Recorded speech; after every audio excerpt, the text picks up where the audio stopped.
Master Tavern Keeper's History of the Old World.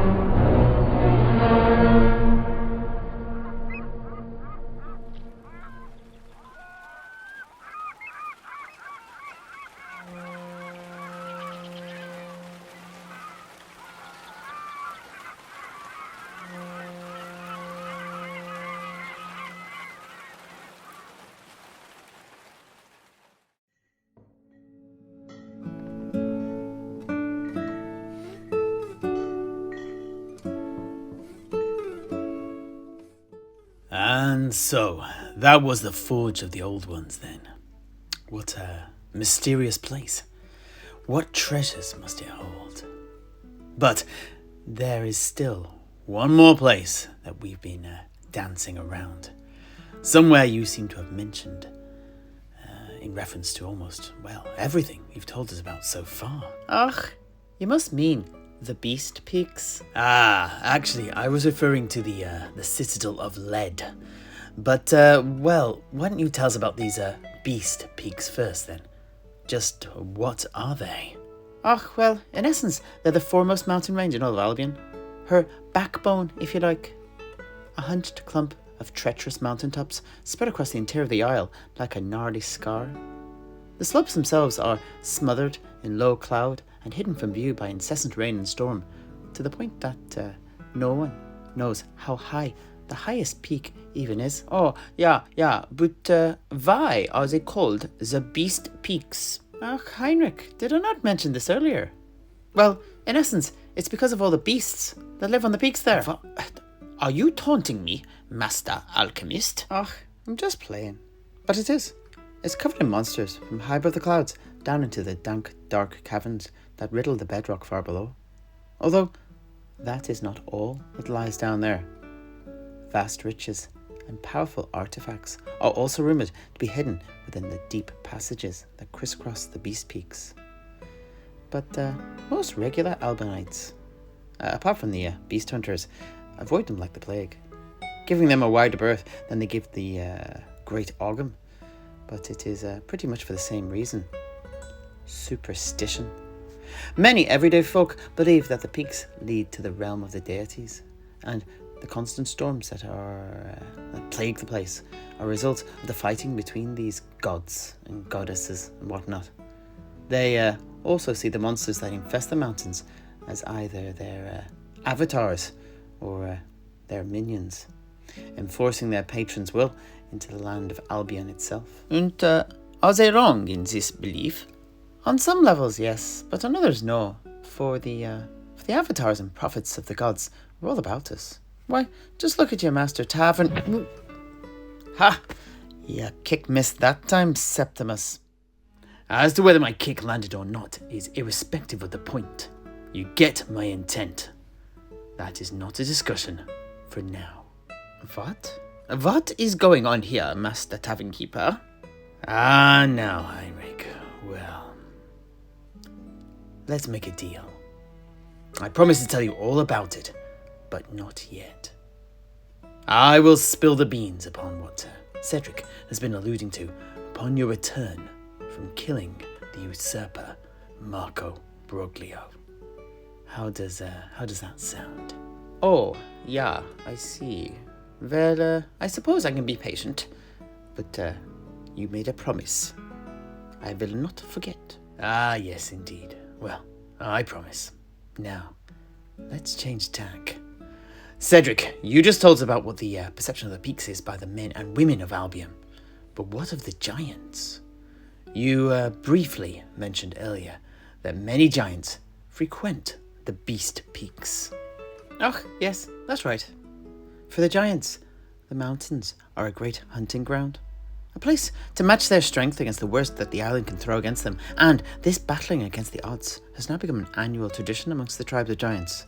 Something known as the Great Hunt. It is the giants' equivalent of a festival, although rather than chariot racing and javelin throwing, each competes against the others to try and catch and overcome the largest and mightiest creature that they can. But just like the games at Og Agog, giants travel the length and breadth of Albion to compete, so it draws them all to the Beast Peaks. You can tell when the Great Hunt is on because the sound of thunder and rain is interspersed with the bellowing voices of the competing giants. Now, if you recall, I said that I'd never, ever heard of a giant of Albion dying of old age. The Great Hunt is the reason. For each year, we lose some of our giant protectors in the contest. Some are killed fighting one of the ancient dragons awoken by all the noise, or perhaps they end up rolling off a cliff, wrestling a particularly ferocious manticore or griffin or something. Whatever, year by year, the Great Hunt prunes the wild thicket that is the race of giants. Oh, yeah. And so what about your most famous giant then? Old Bologs. Does he take part? Och, he most certainly does. Now, if you recall, at the attack on Bollocks by the giants Malcolm and Bologs, it had been one of our best giant whisperers, the venerable Cengus the Younger, who was sent forth to chaperone Bologs away from the tent city. As I mentioned then, the family of this particular Truthsayer had had a long history with old Bologs, and it was actually his great-grandfather, Hengus the Elder, as well as his own grandfather, Hengus the Younger, that had accompanied Bologs on a number of great hunts up in the Beast Peaks.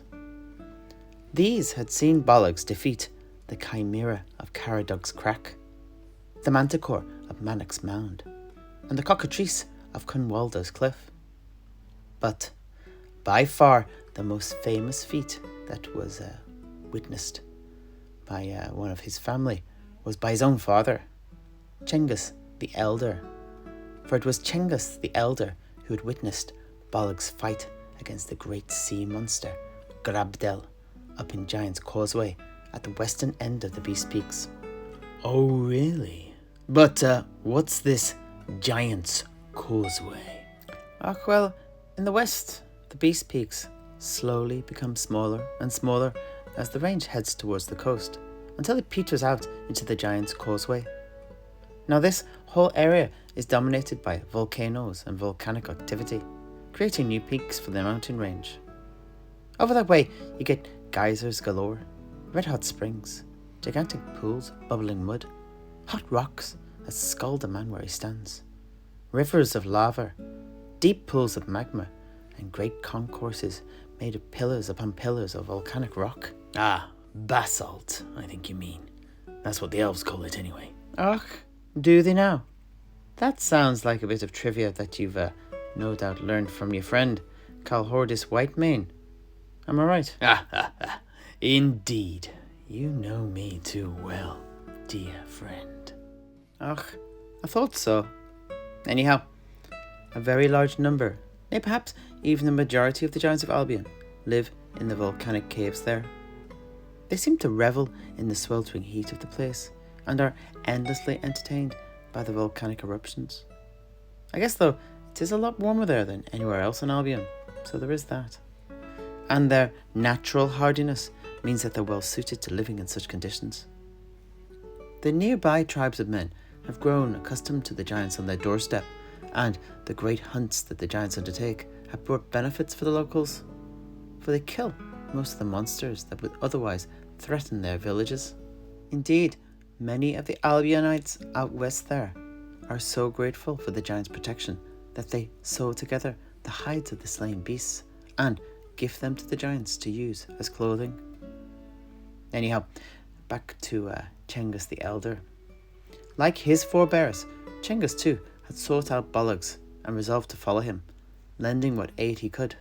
For it is foretold that for as long as Bologs walks the land of Albion, no harm shall befall her. Now, on that particular beast hunt, Bologs had set off from the Giant's Causeway in high spirits, with Cengus following behind, trying to keep up with the giant. When I was back at the seminary, Cengus used to recite the tale of his time on the Beast Peaks in something he called the Song of Bologs and Grapdil.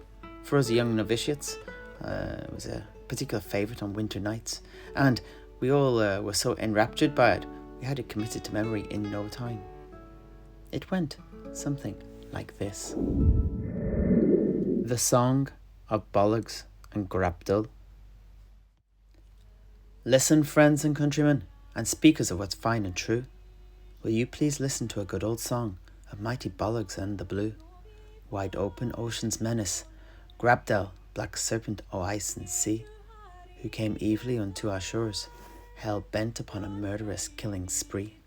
'Twas when I, Cengus, travelled with the giant across the beast peaks, and in that long shadow, chilled sweat hot, walked behind for weeks on weeks, and saw his many fine victories, his triumphs and his great feats, but also his bitter disappointments, both those large and those discreet. First he fought a pride of Demigris, out near dark Maeve's hill. Bollocks snapped the neck of their queen, but as he went in to take his kill, the rest of the pride set upon her, beaks locked into flank fore and face, and dragged her lifeless body away, outrunning his lumbering pace. Next, in the depths of forlorn forest, did Bollocks battle against its worm, and all day and all night did they fight, bite, fall, twist and turn, until finally at the ford of Afon Candan did Bollocks cast down his coiled foe, only for the fast waters of the old river to sweep her away into the valley below. And so the summer waned, and Bollocks had no proof of his defeated prey, and with a heavy heart he began to trudge back to the giant's causeway. But it was not to the cheers that always accompanied the end of the hunt that he came. Instead it was to the angry shouts of the giants as blood frothed upon the waves. It was Grapdil the black beast, borne back on Ulthuan's cliffs and ocean, and reforged in the depths of the black arcs by spell and vile dark potion. The beast had beached itself upon the rocks, snapping and biting at all in reach, drawing blood from the tribes of giants like a gory ebon leech. And although they fought with stone and axe, fist and club and boulder, Grapdil tore each opponent in two from hip through gut to shoulder. "Bologs!" roared mighty Bollocks, and up the cracky rock he sped, and grabbed the loose slab of rock and threw it, striking sharp at Grapdil's head. It caught the beast below the eye, cutting deep the soft flesh there, and Grapdil stopped his rampage to give mighty Bollocks a deathly stare. The beast dragged his bloated form inland towards Bollocks' craggy rock, and Bollocks jumped up and down and crowed like the morning cock. Grapdil threw its weight against the crag, causing great chunks to fracture and fall, and Bollocks grabbed each one and hurled it, causing Grapdil to spoil.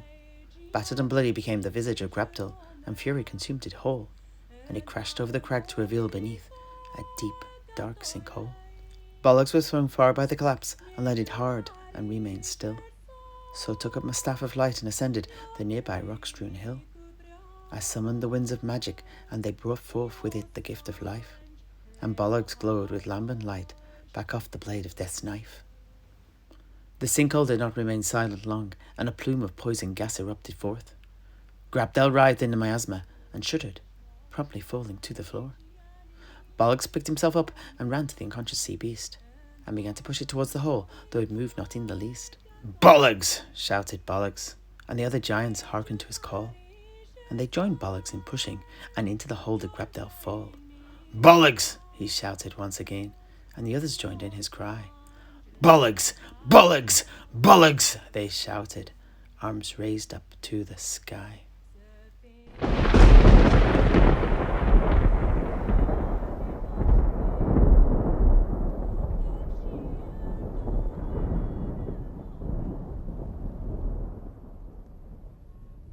And so, that was the tale of Bologs and Grapdil. But I think perhaps that's enough on the old Beast Peaks, don't you think, Septimus? My throat's a bit dry as well. No doubt. Although, I've a remedy for that.